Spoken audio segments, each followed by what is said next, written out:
کہ آج کی پریس کانفرنس اور جس نے شواہد رکھے گئے اور ایک سوال پہ جس طرح سے پوری فلم چلا دی گئی کہ یہ ہوا ہے بنوں کے اندر، لیکن دشمن کا اور دشمن کے سہولت کاروں کا وہ پروپیگنڈا اس قدر تیز، ٹائمنگ اس قدر تیز کہ ادھر سے یہ واقعہ ہو رہا ہے اور ادھر سے سوشل میڈیم پہ پروپیگنڈا بھی شروع کر دیا گیا۔ فیض صاحب بہت شکریہ۔ پہلے آپ میرے لیے ہمدم دیرینہ کا لفظ استعمال کیا کرتے تھے، پتہ نہیں آج کیوں نہیں کیا۔ نہیں وہ تو ہے لیکن میں جس بات کے اوپر عرض کرنا چاہ رہا ہوں وہ یہ ہے کہ آج کی press conference D G I S P R کی سنتے ہوئے میرے ذہن کے اندر 3 سوالات تھے۔ ایک تو یہ ہے کہ کیا بولا جا رہا ہے، نمبر 1۔ نمبر 2، کیا بولا جانا چاہیے، اور نمبر 3، کیا اس کے پیچھے فورس موجود ہے۔ تو مجھے یہ کہنے کی اجازت دیجیے کہ جب تک وہ بولا جا رہا تھا تو میرے ذہن کے پس منظر میں یہ بات چل رہی تھی کہ یہ بات وہ کئی دفعہ دہرا چکے ہیں کہ 9 مئی کے لوگوں کو کیفے کردار تک پہنچایا جائے گا، لیکن آج وہ عملی طور پہ ایکشن لینے کے بعد آئے تھے۔ کوئی ایک شخص گرفتار ہوا ہے، ان کی ایک پولیٹیکل پارٹی کے ڈیجیٹل میڈیا کا وہ ورکر ہے، عدالت نے کل اس کا دہشت گردی کے چارجز کے اندر ریمانڈ دیا ہے، پھر اس نے پولیس کو جو بیان جاری کیا ہے اس کی روشنی کے اندر آج ایک پارٹی کے دفتر میں اسلام آباد چھاپا پڑا ہے۔ تو اس پورے عمل کے بعد اس پریس کانفرنس کا ہونا، اس کا مطلب یہ تھا کہ آج کی پریس کانفرنس پہلے اس موضوع پر ہونے والی جتنے بھی پریسرز تھے ان سے مختلف تھی، کیونکہ یہاں پہ عمل کے ساتھ جو تھا وہ یہ دکھایا گیا کہ ہم ڈیجیٹل دہشت گردوں کو نہیں چھوڑیں گے، کم وقت میں۔ یہ ریاست کا ایک پلیج تھا۔ میرے لیے یہ بڑی مثبت بات ہے۔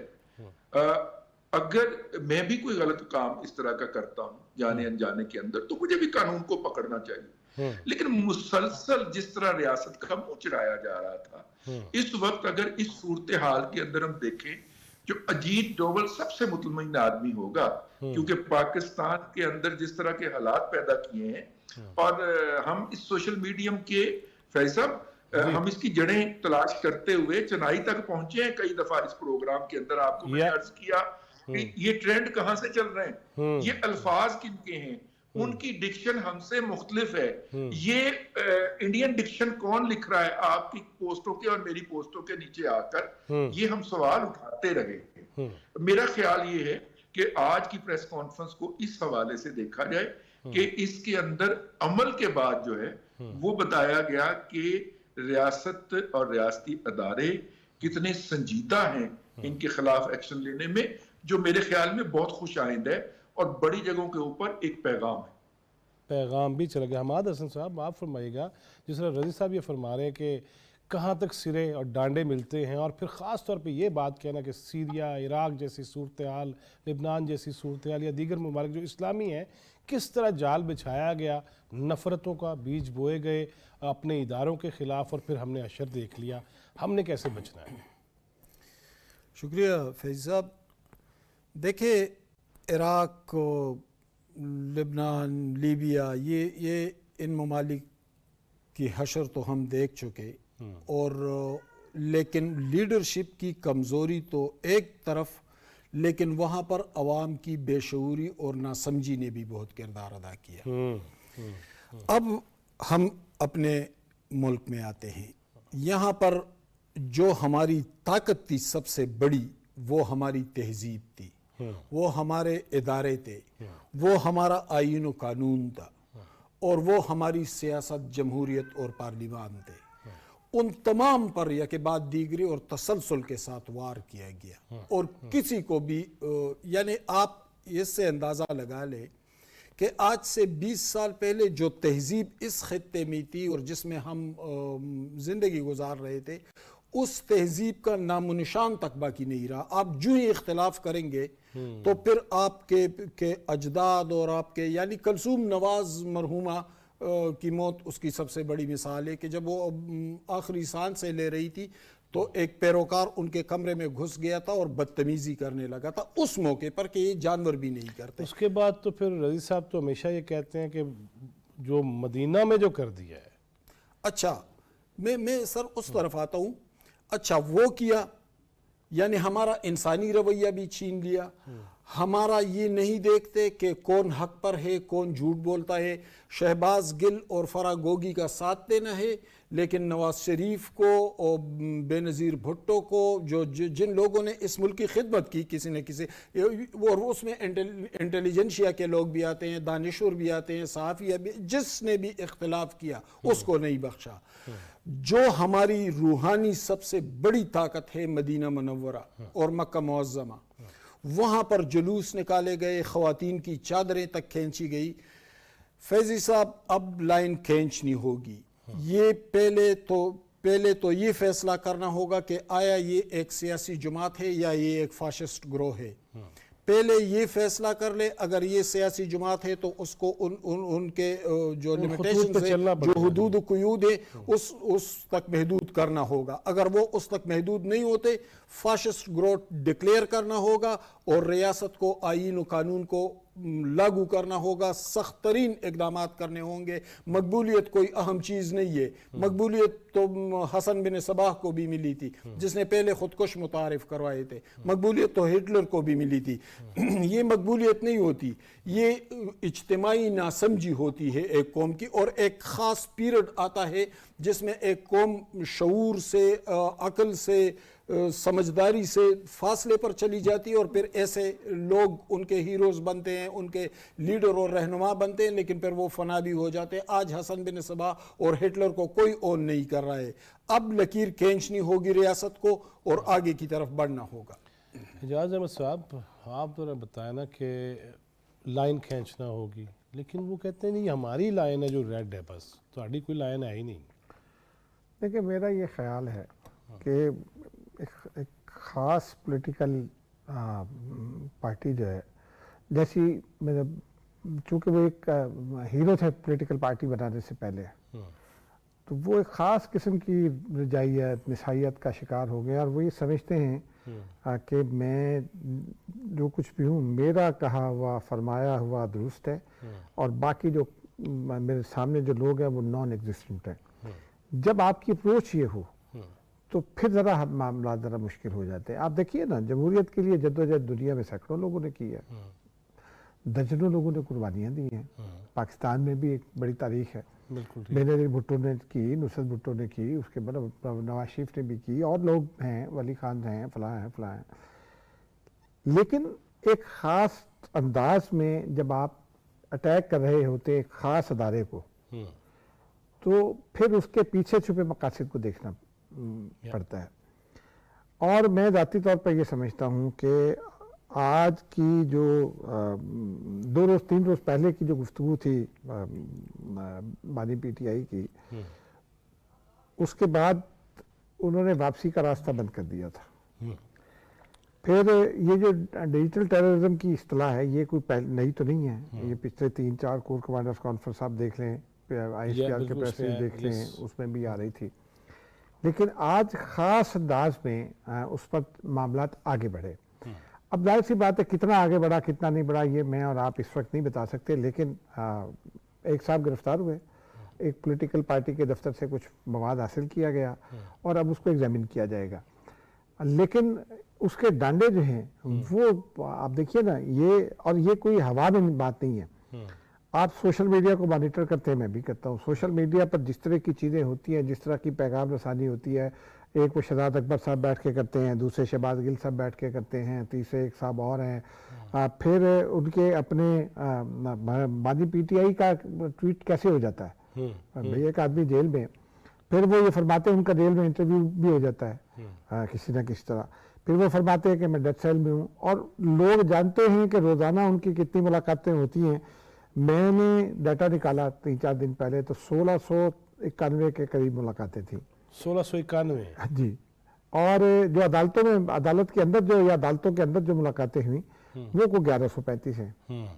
اب آپ نے 291 فیملی سے ملاقاتوں کی تعداد ہے, وکلا سے 288 ہے, اور پارٹی کے ساتھی ہیں.